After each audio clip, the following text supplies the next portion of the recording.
vous êtes ici chez vous, les artistes et musiciens remercient la Côte d'Ivoire pour l'hommage rendu à Papa Wemba. Monsieur le ministre, Papa Wemba, c'est un ami. Vous l'avez connu de toutes les manières possibles. Vous êtes un politique. Aujourd'hui, parlez-nous de l'homme. Parlez-nous de l'homme que vous avez connu. Et dites-nous, à l'annonce de la nouvelle de sa mort, monsieur le ministre, comment vous avez réagi? Lorsque ça a été annoncé par le gouvernement, c'est un coup de tonnerre. Donc j'étais tétanisé, je n'ai pas réalisé. J'ai dû raccrocher, dire à Cornélie, me laisser quelques instants, et j'allais le rappeler.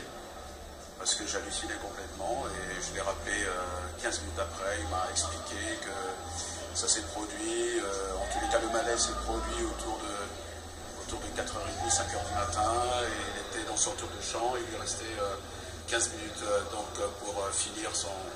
Voilà, donc il est parti. Donc, moi je suis ici membre d'une délégation conduite par le ministre Kémy, donc une délégation du Congo.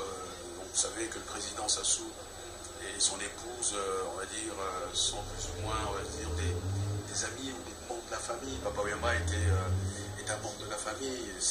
J'allais dire, c'est un compatriote des deux rives.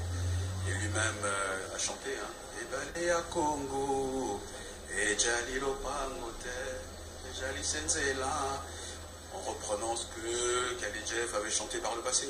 Donc, ce que je peux vous dire, c'est que moi j'étais un fan quand j'avais 10, 11, 12, 13 ans, hein. On était des fanatiques de cet ensemble qui s'appelait Zaiko Langalanga, et on avait trouvé qu'il y avait une nouvelle tonalité musicale qui avait fait jour à cette époque-là, et puis par la suite il y a eu Viva la Musica, sans parler de la période Isifi, Lokole, Yoka Lokole, Viva la Musica, sa première sortie justement à l'époque, il a eu cet entretien avec le Coucou Sampou, et donc ça a été notre idole.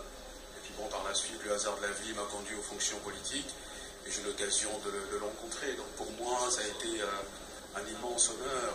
Je remercie le ciel. Mesdames et messieurs, de rencontrer un homme nous signalons dans le groupe des musiciens la présence qui a séjourné de l'artiste sud-africaine. Monsieur le ministre, allez encore là. Médard Milandou, Papa Wemba.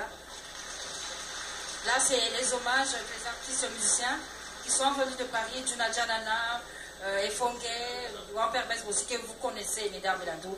Et Papa Wemba. Ah, Papa Wemba, je connaissais. Vous savez, Mamie Léna, ça va être difficile de parler de Papa Wemba en quelques minutes. Je dirais tout simplement que Papa Wemba, la première fois, c'est moi qui suis allé vers lui.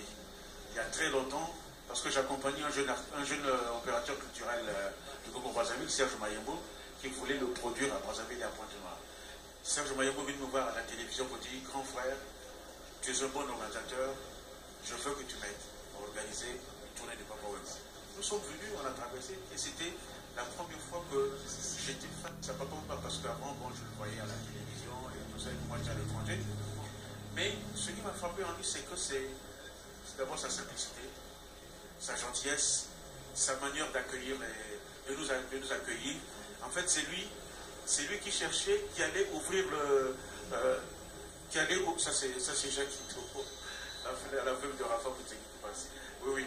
Alors c'est lui qui allait chercher la boisson dans le réfrigérateur, qui décapsulait et qui versait dans les bouteilles. Ah, ça m'avait vraiment marqué. Ouais, ouais. Ça, c'est Jules, je crois. Alors, donc, pour moi, je dis que Papa Wemba, c'est comme a chanté Franklin Bukaka dans Les Immortels. Tout homme doit mourir